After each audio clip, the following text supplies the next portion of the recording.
Assalamualaikum warahmatullahi wabarakatuh. Di sini saya akan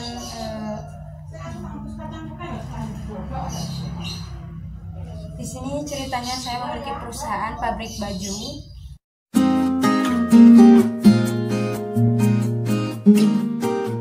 Pertama pasti itu seperti ini, kelebihan yang memiliki perusahaan.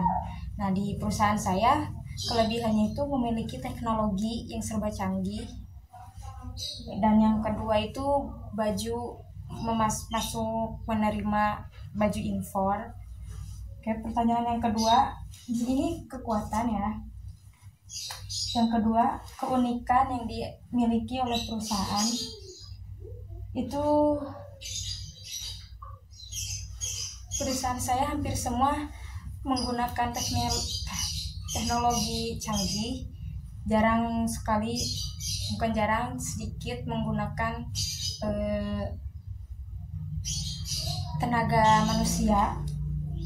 Dan pertanyaan yang ketiga, yang membuat perusahaan lebih baik dari perusahaan lain, itu perusahaan saya itu seperti ini, model baju yang kekinian, ke kualitas terjamin, baju impor, hasil jahitan rapi, harga sesuai, hasil baju telah diimpor kembali dengan potongan baju terbaru di Indonesia.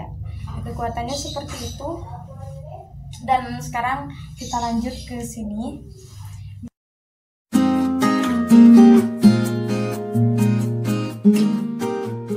Di sini kelemahannya itu yang dapat kita tingkatkan dalam perusahaan.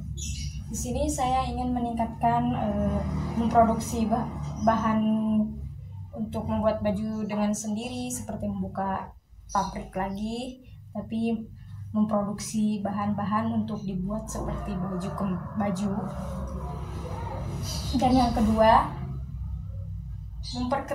memperkerjakan para pegawai yang ahli di bidangnya. Nah, misalkan kita di pabrik saya menggunakan teknologi serba canggih, yang pastinya suatu saat pasti ada kesalahan juga, ada kerusakan dari mesin. Tentu kita juga membutuhkan tenaga manusia juga, karena tidak semua kita harus menggunakan teknologi serba canggih. Kita tidak harus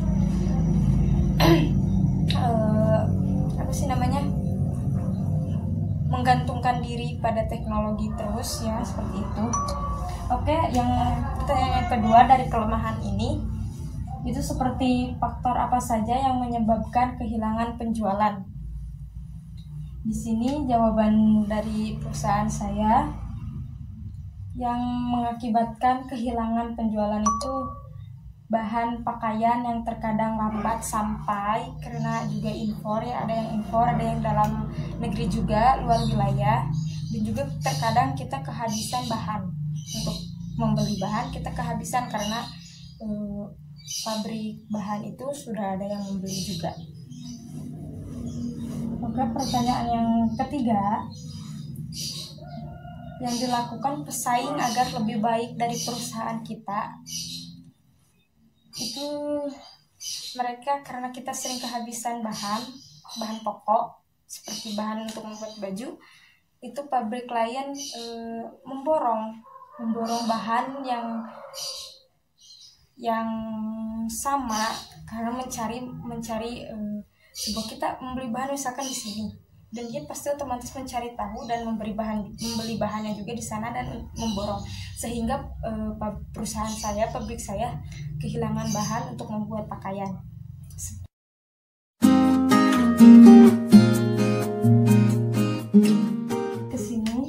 Di sini peluang di sini, kesempatan apa yang perusahaan saya lihat ya.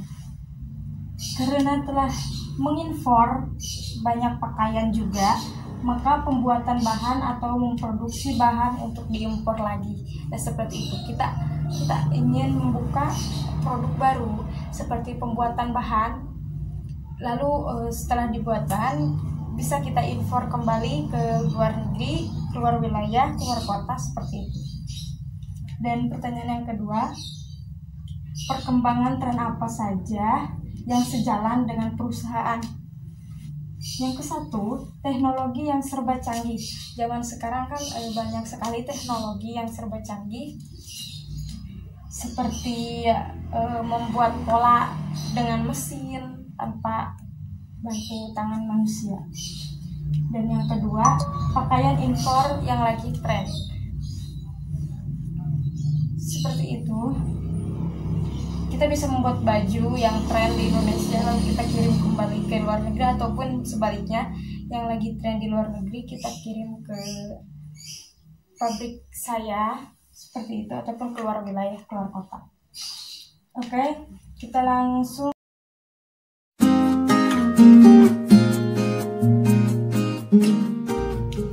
Di sini ancaman perusahaan saya itu yang ke-1, hambatan apa yang perusahaan hadapi sekarang.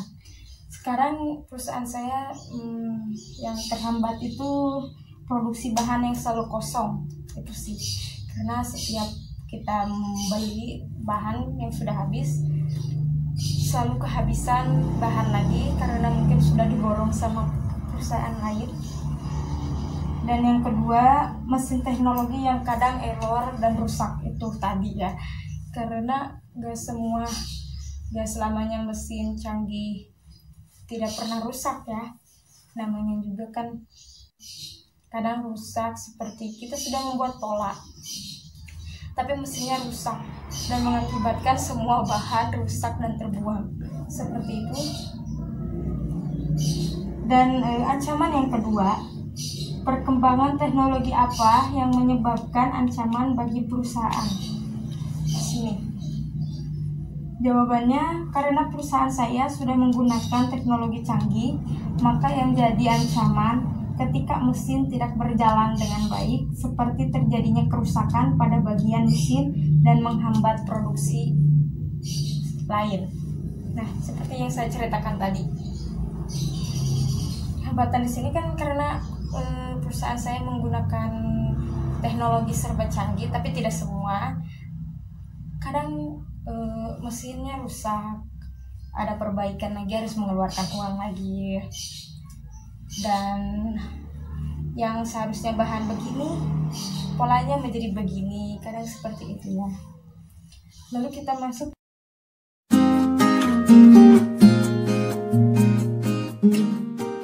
di sini, strategi SO yang pertama, memperluas jaringan distribusi pesanan, memasukkan produk ke dalam negeri, ke semua wilayah Indonesia dan ke luar negeri. Seperti itu ya.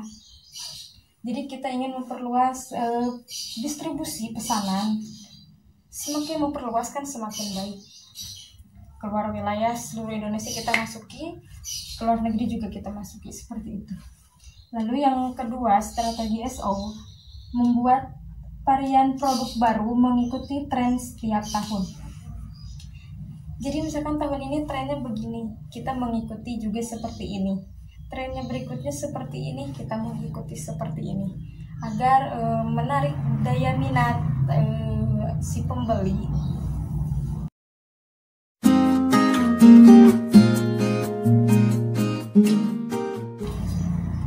Di sini strategi WO yang pertama, mengembangkan media promosi dengan implementasi promosi dengan sosial media. Dengan adanya media sosial, ada baiknya juga kita mempromosikan bahan barang yang kita buat di sosial media, seperti itu.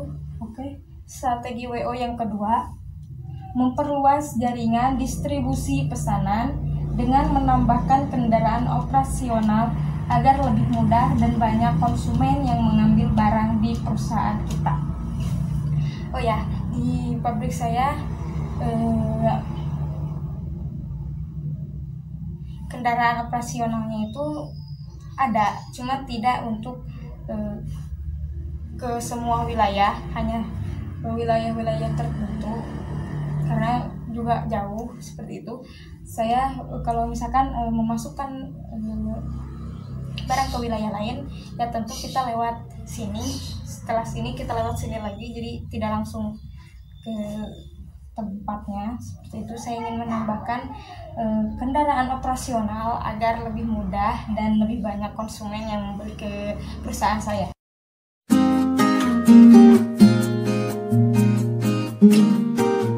Pokoknya strategi ST yang satu, mempertahankan kualitas dan harga agar tetap menjadi pilihan masyarakat dengan tetap menjaga hubungan yang baik dengan supplier untuk efisiensi biaya bahan baku. Nah, di sini saya juga mempertahankan kualitas. Misalkan kualitas baik, ya kita harus tetap baik agar baik juga di mata masyarakat atau pelanggan-pelanggan kita yang telah membeli. Seperti kita melakukan hubungan yang baik pada konsumen kita ya, seperti itu.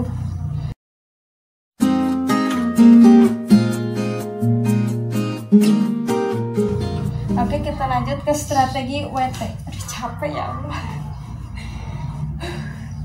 Nah, di sini strategi WT. Di sini membuat operasional guna mendapatkan kinerja maksimal. Seperti itu, guys. Nah, sampai sini saya menerangkan. Semoga kalian paham. Jika ada salah, mohon maaf karena di sini saya juga belajar. Ini kan ceritanya ya, aminin aja, semoga aja seperti itu. Karena kan tidak tahu ya nasib orang kayak gimana ke depannya. Nah guys, segitu saja. Teman-teman, segitu saja video saya kali ini. Semoga ada manfaatnya juga untuk daya hayal semakin tinggi. Oke, terima kasih. Assalamualaikum warahmatullahi wabarakatuh.